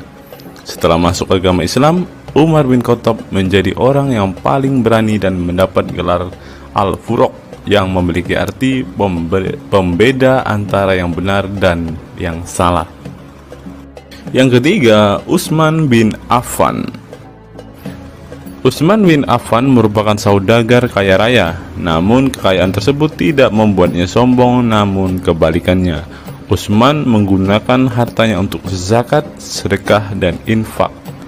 Setelah meninggalnya Umar bin Khattab, beliau melanjutkan kepemimpinannya dan juga melanjutkan tugas untuk menyusun mushaf Al-Quran. Yang keempat, Ali bin Abi Thalib. Ali bin Abi Thalib merupakan sepupu dari Nabi Muhammad SAW, sehingga beliau banyak belajar Islam dari usianya sejak kecil. Ali bin Abi Thalib pernah ditinggal Nabi Muhammad SAW saat perang Tabuk untuk menjaga para wanita dan anak-anak. Setelah meninggalnya Utsman bin Affan, beliau meneruskan kepemimpinannya. Namun di masa kepemimpinannya banyak sekali pertentangan dan perpecahan kelompok dengan pemikiran masing-masing. Talhah bin Ubaidillah. Meski tak seterkenal para khulafaur rasyidin, namun beliau merupakan sosok perlindung bagi Nabi Muhammad dalam perang Uhud dengan menangkis anak panah dengan tangannya hingga kehilangan jari-jarinya. Selain itu, Thalib bin Ubaidillah disanjung karena kebaikan hati dan sedekah beliau. Yang keenam, Zubair bin Awam. Zubair bin Awam merupakan orang pertama yang berani mencabut pedangnya di jalan Allah SWT saat ia menduga ada orang musyrik yang sewenang-wenang kepada Nabi Muhammad SWT. Perjuangannya untuk masuk ke Islam tidaklah mudah. Beliau sempat disiksa oleh pamannya sendiri agar tidak mengikut Nabi Muhammad SAW. Yang ketujuh, Abdurrahman bin Auf. Abdurrahman bin Auf merupakan seorang saudagar yang kaya raya. Walaupun seorang yang berlimpah harta, beliau banyak menggunakan hartanya untuk kaum muslimin. Ketika mendengar bahwa dirinya akan masuk surga, Abdurrahman bin Auf khawatir apakah layak masuk surga dan merasa dirinya bukanlah siapa-siapa. Yang kedelapan, Sa'ad bin Abi Waqqas. Sa'ad bin Abi Waqqas merupakan paman Nabi Muhammad SAW dari ibunya. Ketika mendengar Islam di Mekah, Sa'ad langsung menghampiri Nabi Muhammad SAW untuk beriman kepada Allah SWT dan Rasulnya. Sa'ad bin Abi Waqqas merupakan orang pertama yang meletakkan anak panah di jalan Allah SWT. Beliau juga dipilih menjadi komandan perang Qadisiyah dan diangkat menjadi gubernur Kufah di masa kepemimpinan Utsman bin Affan. Yang kesembilan, Sa'id bin Zaid. Apabila seseorang yang mampu membuat Umar bin Khattab yang keras bisa masuk ke dalam Islam, beliau adalah Sa'id bin Zaid dan istrinya Fatimah bin Khattab. Beliau mengadakan pertemuan di Darul Arqam dan sebelumnya menyampaikan dakwah di dalamnya. Sa'id bin Zaid tidak pernah absen dari peristiwa penting dan peperangan bersama Nabi Muhammad SAW kecuali di perang Badar. Yang ke-10, Abu Ubaidah bin Zarah. Abu Ubaidah bin Zarah merupakan seorang sahabat Nabi Muhammad yang lemah lembut namun cekatan. Beliau termasuk salah satu generasi pertama yang masuk Islam. Ketika perang Uhud, dua gigi depannya copot, malah tampilan dirinya makin bagus. Giginya ompong dikarenakan ia mencabut dua rantai yang masuk melalui lubang kancing topi besi di wajah Nabi Muhammad SAW karena terkena tebasan. Dari 10 kisah tadi, semua sahabat Nabi itu terkenal dengan perbuatan baiknya. Apakah standar umat muslim masuk surga adalah dengan berbuat baik? Perbuatan baik tentu tidak dapat menyelamatkan. Seorang ustadz pernah berkata seperti ini. Mengantarkan kita masuk ke surga itu bukan amal perbuatan kita. Kita semua masuk ke dalam surga Allah kelak itu lantaran mendapat anugerah dari Allah dan mendapat rahmat dari Allah. Jadi bukan karena amal ibadah kita. Apa tanggapan teman-teman setelah menyimak kisah ini?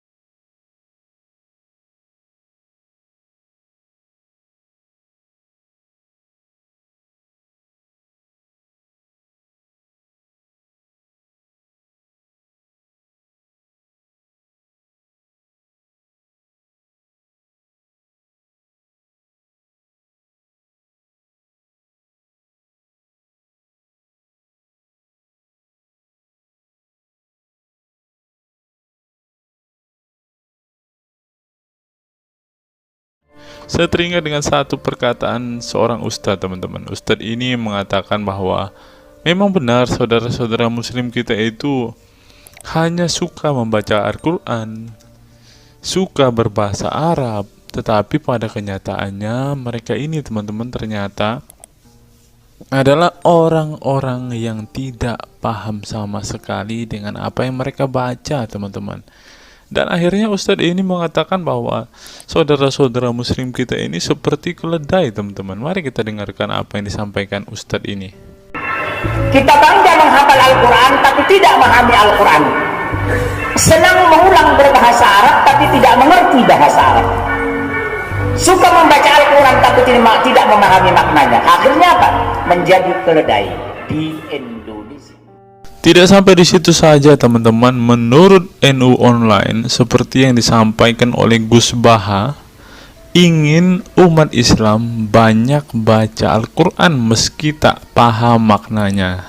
Teman-teman bisa baca sendiri ya judul artikel ini. Artikel ini mengatakan seorang Gus ingin umatnya itu semua umatnya dia ingin bahwa mereka harus mau dan rajin membaca Al-Quran, teman-teman.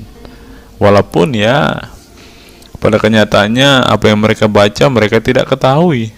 Apa yang mereka baca mereka tidak tahu maknanya, teman-teman. Mari kita dengarkan dan lihat apa isi dari artikel yang diransir oleh NU Online ini, teman-teman. Jakarta, NU Online. Rais Syuriah Pengurus Besar Nahdlatul Ulama PBNU Kiai Haji Ahmad Bahaudin Nur Salim yang biasa dikenal dengan Gus Baha mengingatkan umat muslim atau umat Islam untuk memperbanyak membaca Al-Quran meski tidak memahami maknanya. Waduh, gak bahaya kah ini? Ustadznya mengatakan harus baca saja Al-Quran walaupun tidak paham. Wah, bisa-bisa umat Islam jadi keledai se-Indonesia nih, seperti yang dikatakan Ustadz yang barusan tadi. Karena semuanya disuruh baca, disuruh hafal, tidak peduli tahu atau tidak arti dan maknanya. Aduh, gimana ini teman-teman? Sebagai kitab suci, Al-Quran harus lebih dekat dengan umat Islam. Cara mendekatinya bisa dengan mempelajari dan memahami kandungan Al-Quran atau membacanya.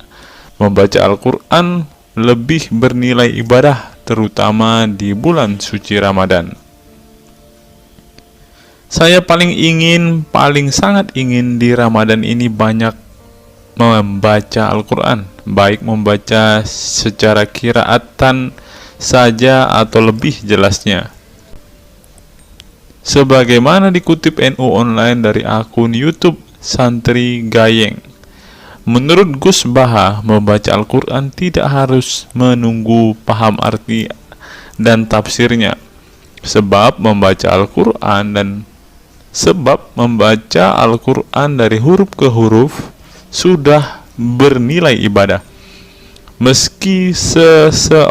Meskipun seorang yang membacanya itu tidak paham arti dan maknanya. Terlebih ketika membaca dan kemudian menjadikan isi Al-Quran sebagai bimbingan hidup. Gus Baha mencoba melogikakan orang yang membaca Al-Quran tetapi tidak memahami maknanya. Ia menjelaskan ketika seseorang membaca Al-Quran dan tidak paham maknanya, maka seseorang itu hanya menyibukkan diri dengan kalamullah. Hal ini menurut Gus Baha sesuatu yang baik. Tetapi Ustadz yang tadi mengatakan kalau hanya bisa membaca tetapi tidak ngerti maknanya, mereka sama dengan keledai di Indonesia. Nah, sekarang umat muslim bingung nih harus ngikutin yang mana, mau jadi keledai atau hanya menjadi pembaca tetapi tidak tahu apa-apa nih. Lanjut teman-teman. Efek dari kesibukan dengan kalamullah itu pasti tidak melakukan maksiat. Tetapi kalau kita melihat ya, kalau ada satu contoh kasus yang terjadi di pesantren kemarin kan teman-teman, di artikel yang kita baca sebelumnya, bahwa kejadian atau hal yang bersangkut paut dengan maksiat ini terjadi di dalam pondok pesantren teman-teman. Bagaimana ini Gus Baha? Kalau Anda mengatakan bahwa ketika orang sibuk dengan membaca Al-Quran dengan kesibukan membaca kalamullah dan bisa terhindar dari melakukan hal-hal maksiat, tapi kok di pondok pesantren malah terjadi maksiat nih, Gus Baha, bagaimana ini? Lanjut, saya beri contoh, meskipun membaca saja dan tidak paham artinya, itu tetap baik.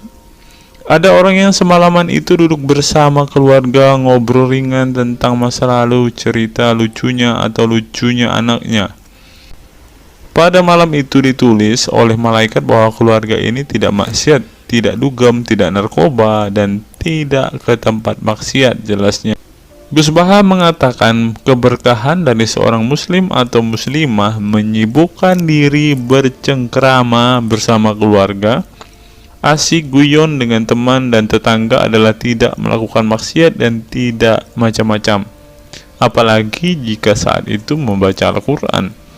Hal ini sesuai dengan kajian ilmu usul fikih yang dipelajari Gus Baha dari Al-Makfurlah Kiai Haji Maimun Zubair. Ia menegaskan bahwa di antara kebaikan agama Islam adalah meninggalkan itu adalah pekerjaan yang tidak butuh modal. Gus Baha menjelaskan, apabila seseorang ingin mendapat pahala sholat, maka harus sholat. Kalau ingin mendapat pahala haji, maka harus haji. Namun ada kebaikan yang tidak perlu modal, yaitu meninggalkan kemungkaran. Caranya cukup meninggalkan hal-hal yang dilarang Allah. Cara meninggalkan kemungkaran bisa dengan bercengkrama dengan keluarga, baca Al-Quran, bercanda dengan teman, dan hal positif lainnya. Sehingga kalau ada orang yang tanya, kenapa baca Al-Quran meskipun tidak paham itu dapat pahala? Satu, karena itu kalamullah. Kedua, sebagai kebaikan itu adalah meninggalkan kemaksiatan. Meninggalkan itu bisa dilakukan dengan hal-hal mudah. Ini pentingnya ngaji. Saya ngaji usul fikih dengan Kiai Haji Maimun, abahnya Gus Yasin, katanya. Gus Baha mengaku sejak kecil ia sudah terbiasa membaca dan mempelajari Al-Quran, bahkan hingga saat ini. Kebiasaan Gus Baha mempelajari Al-Quran yang berlangsung puluhan tahun ini membuatnya memiliki kecintaan yang mendalam dengan kitab suci yang diturunkan kepada Nabi Muhammad itu. Ia juga membaca banyak literatur klasik maupun modern untuk memahami Al-Quran. Kemudian melakukan diskusi dengan banyak pakar Al-Quran dari berbagai daerah dan negara tentang berbagai tema. Tetapi syukur-syukur bacanya Al-Quran itu paham. Artinya paham sesuai dengan kapasitas masing-masing. Saya mulai kecil hingga sekarang masih ngaji Al-Quran, masih belajar, juga masih terus mencari ilmu. Ucap pengasuh pondok pesantren Tahfidzul Quran LP3 IA Rembang, Jawa Tengah itu. Nah teman-teman, setelah mendengarkan apa yang dikatakan Ustadz Munzir Situmorang dan juga Gus Baha ini, taulah kita sekarang mengapa ketika ada debater Islam yang berdebat dengan saudara-saudara apologet Kristen kita, mereka tidak paham sama sekali dengan Quran mereka, dengan hadis mereka, karena ya seperti ini teman-teman. Membaca Al-Quran, menghafal Al-Quran itu adalah sebuah ibadah bagi kepercayaan mereka teman-teman. Walaupun mereka tidak paham apa yang mereka baca, walaupun mereka tidak mengerti sama sekali apa yang mereka baca teman-teman, yang penting dibaca saja, itu adalah sebuah amal baik.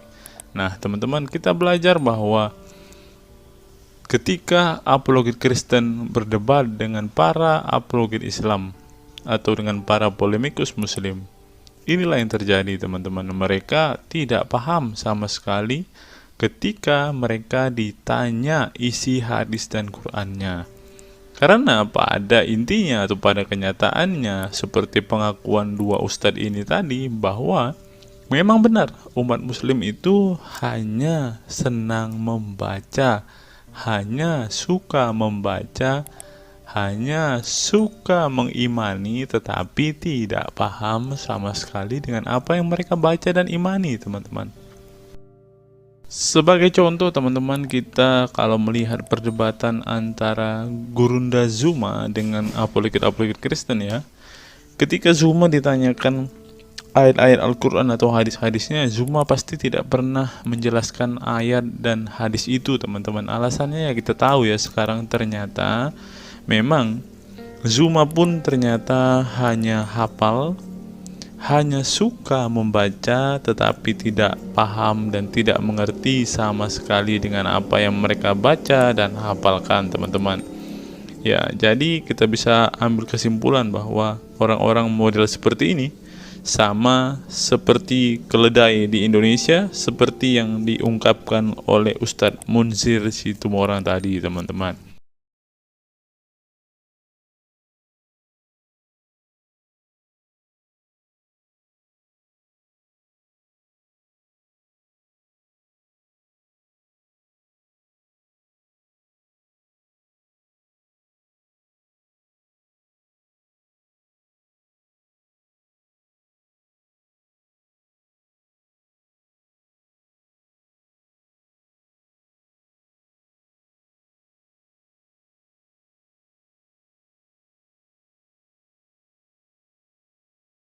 Fenomena pemurtadan dan kelompok Islam radikal.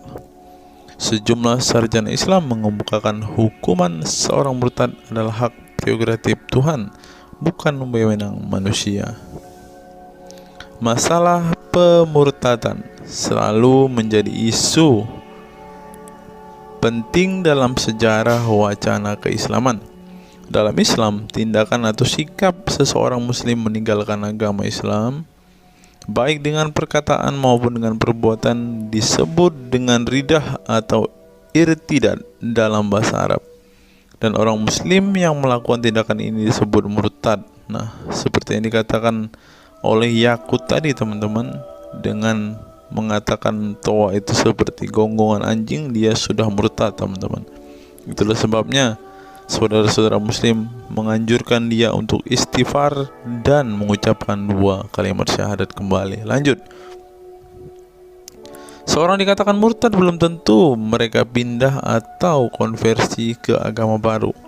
Bisa juga mereka kemudian memilih untuk tidak beragama, menjadi sekuler, ateis, agnostik, dan lain sebagainya.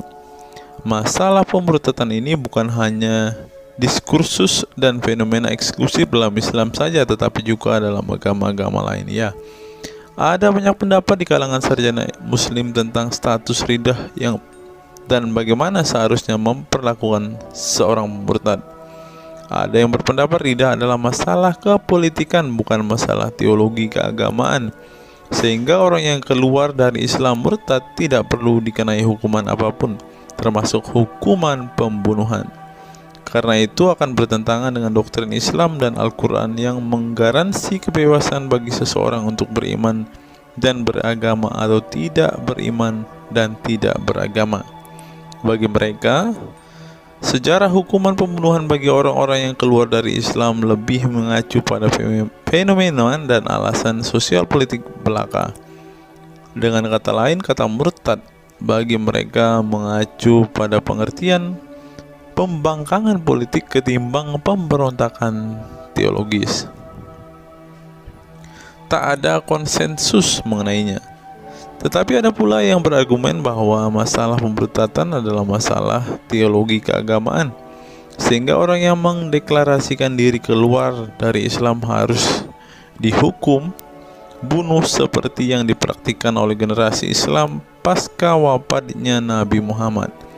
Menariknya, sejumlah sarjana Islam terkemuka, baik klasik maupun kontemporer, baik Sunni maupun Syiah, sebut saja seperti Muhammad bin Ahmad al-Saraki, Abu al-Walid al-Baji, Ibrahim al-Naqi, Ibnu al-Human, Buharuddin al-Mahinani hingga Ali Goma, Husin Ali Mutazir, Zafir Ahmad Gamidi, dan Torik Ramadan menyatakan tidak ada konsensus daripada ulama tentang hukuman bunuh bagi seorang murtad.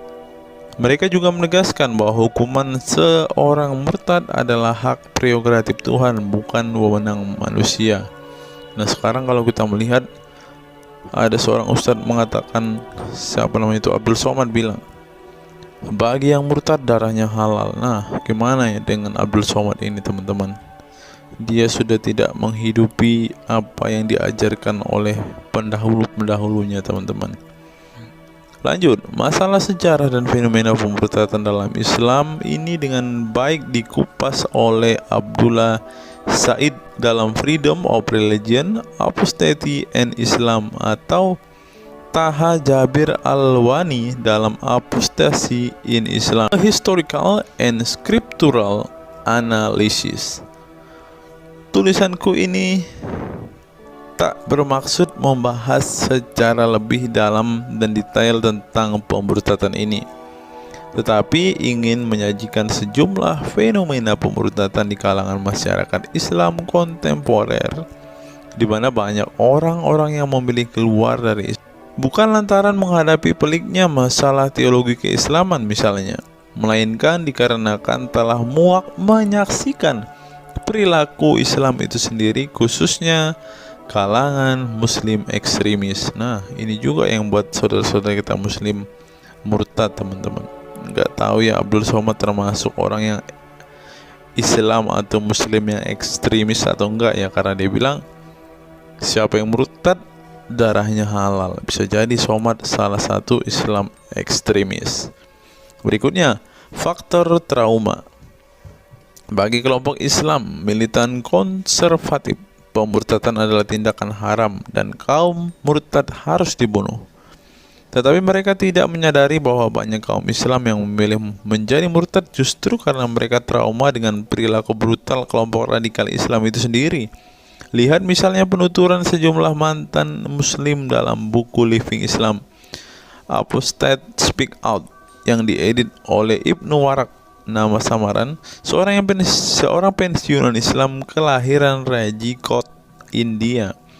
Dalam buku yang sangat provokatif ini, sejumlah ex-muslim bersuara keras memberi kesaksian tentang kebobrokan perilaku kelompok muslim radikal di negara-negara yang mayoritas berpenduduk muslim seperti Pakistan, Bangladesh, Aljazair, Iran, Afghanistan, dan lain sebagainya.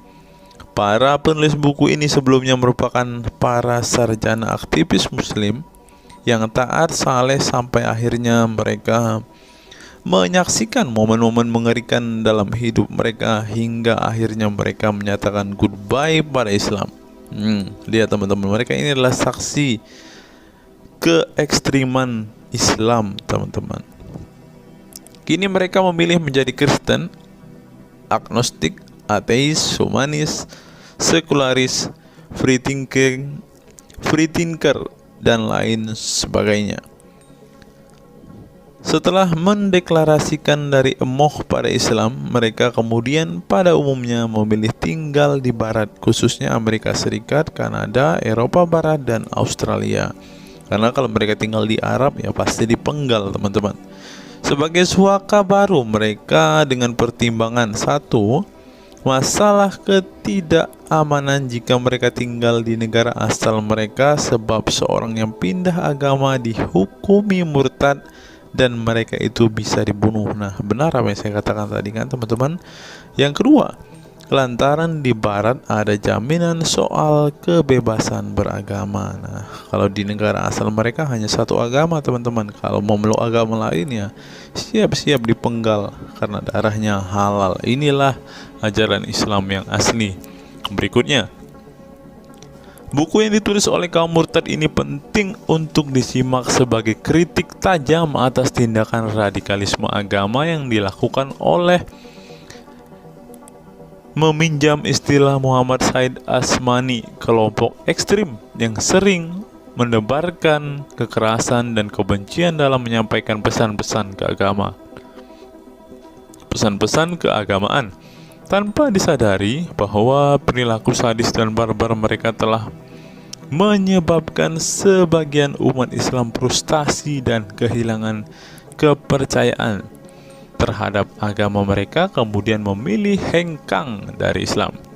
Ini menunjukkan bahwa masalah pemurtadan atau proses konversi tidak semata-mata masalah teologi keagamaan, tetapi juga sosial, politik, dan ekonomi.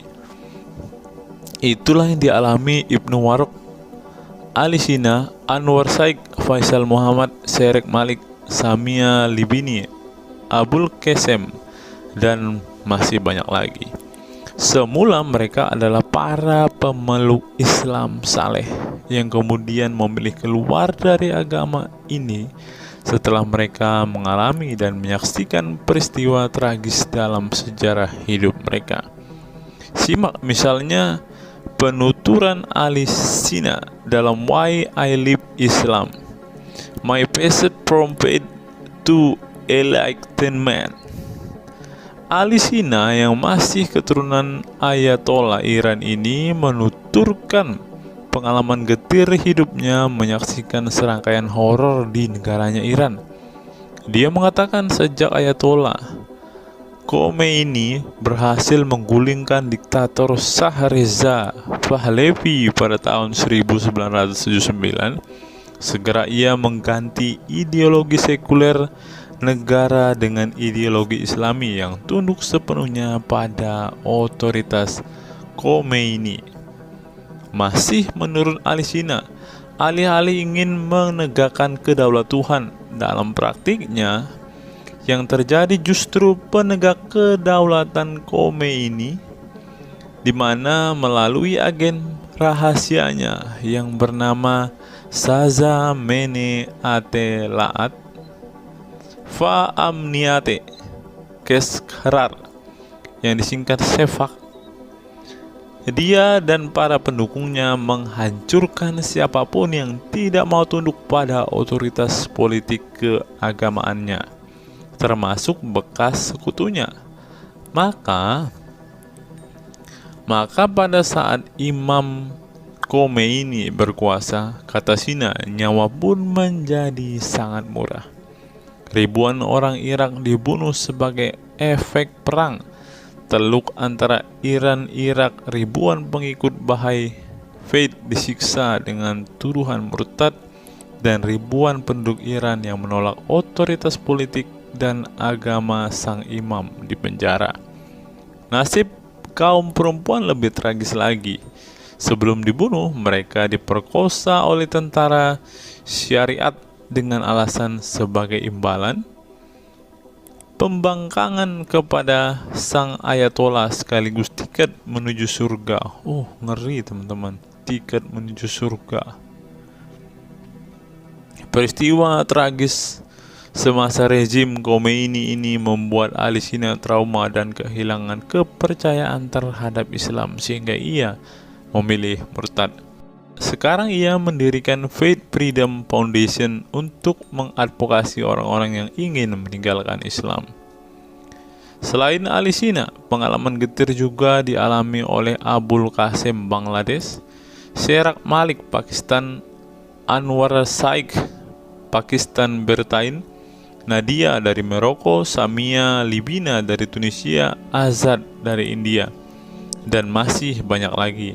Setelah mengalami dan menyaksikan sejumlah peristiwa tragis kekerasan agama yang dilakukan kaum muslim radikal di negara mereka, mereka kemudian hijrah ke iman yang baru. Memang tidak bisa dipungkiri di negara-negara berbasis Islam itu telah terjadi sejumlah peristiwa sadis yang dilakukan sekelompok rezim muslim militan dan kaum radikal agama demi ambisi politik kekuasaan mereka. Atas nama agama dan penegakan syariat Islam, mereka melakukan serangkaian teror dan kekerasan terhadap kelompok minoritas dan lawan-lawan politik agamanya.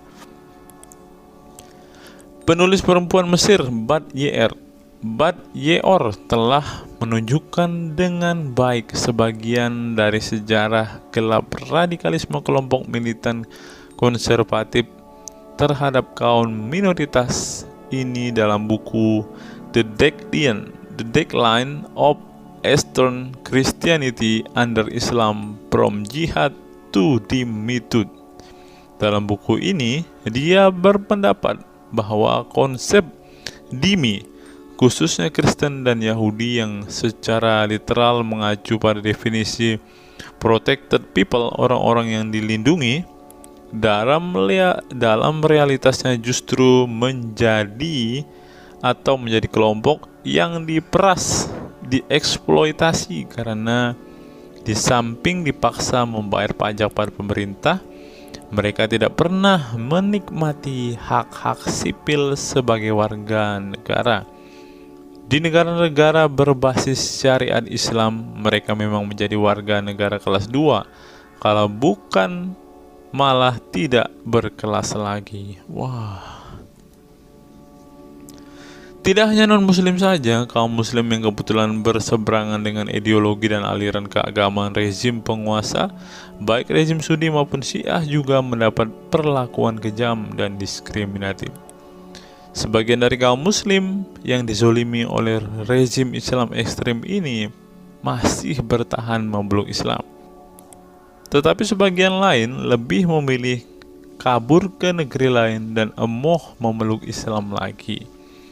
Ilustrasi di atas merupakan peringatan keras sekaligus memberi pelajaran berharga bagi umat Islam. Dengarnya saudara-saudara Islam, khususnya kelompok muslim militan konservatif yang selama ini getol berdakwah dengan cara-cara kekerasan dan intoleran.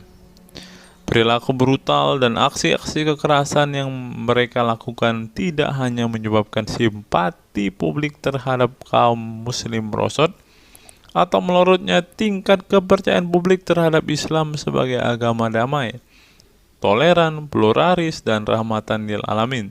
Tetapi lebih dari itu, tindakan konyol kaum radikal agama ini telah menyebabkan pemurtadan sebagian umat Islam itu sendiri.